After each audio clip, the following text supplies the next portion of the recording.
தமிழ்நாடு தான் விஜய், விஜய் தான் தமிழ்நாடு அப்படின்னு நான் சொல்லியிருந்தேன்.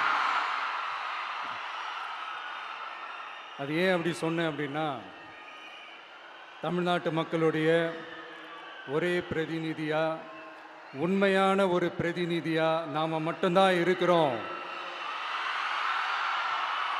அப்படின்றதுக்காக தான் அப்படி நான் சொன்னேன். அப்புறம் அந்த தேர்தல் பற்றியும் நான் சொல்லியிருந்தேன். தமிழ்நாடு வர்சஸ் ஸ்டாலின் சார், அதாவது விஜய் வர்சஸ் ஸ்டாலின் சார், அதையும் நான் சொல்லியிருந்தேன். அப்புறம் இன்னொரு கேள்வியும் கேட்டிருந்தேன். இது தமிழ்நாடு சட்டசபைக்கான ஒரு தேர்தல், இதை ஏன் தமிழ்நாட்டுக்கும் டெல்லிக்குமான ஒரு எலெக்ஷன்னு சொல்கிறீங்க அப்படின்னு நான் கேட்டிருந்தேன்.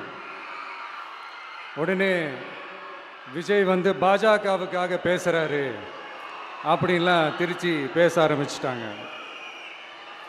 அப்புறம் ரெகுலராக ஒன்று பண்ணுவாங்கல்ல, நம்மளுடைய சிறுபான்மை சகோதரர்களை பயமுறுத்தி பயமுறுத்தி ஒரு ஏமாத்து வேலை ஒன்று செய்வாங்கல்ல, அது இனிமே அவங்களால தொடர்ந்து செய்ய முடியாதுன்னு அவங்களுக்கு தெரிஞ்சு போச்சு. அதனால தான் நான் என்ன பேசினாலும் அதை திருச்சி பேசுறது, அந்த தில்லு முள்ளு வேலைகள்லாம் அவங்க செய்ய ஆரம்பிச்சிட்டாங்க. சென்னையில் டெல்லி டெல்லின்னு கூவுறதும், அடிக்கிற கொள்ளைக்கு ரைடு வந்துட்டா டெல்லிக்கு வெள்ளை கொடை பிடிக்கிறதும்,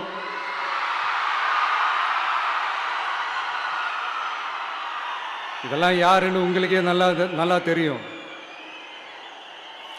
தமிழ்நாட்டை காப்பாற்றுறது திமுக தான், தமிழ்நாட்டை பிழைக்க வைக்கிறது திமுக தான், இதெல்லாமே பண்ணுறது திமுக தான், ஸ்டாலின் சார் தான். இதெல்லாம் ஒர்க் அவுட்டே ஆகாது பாஸ்.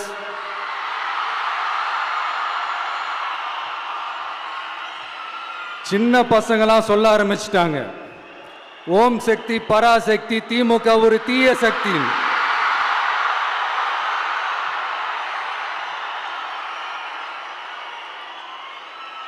அதனால் இந்த தமிழ்நாடு இன்னொன்று வேற ஒன்று சொல்கிறாங்க. அது என்னடான்னா, தமிழ்நாட்டு அணி டெல்லி அணியா. கிரிக்கெட்டில் கூட தமிழ்நாட்டு அணியை டெல்லி அணியால் தொட்டு கூட பார்க்க முடியாது.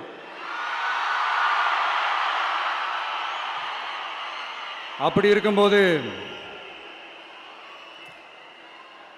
கிரிக்கெட்லையும் விசில போடுறது தமிழ்நாடு தான், சிஎஸ்கே.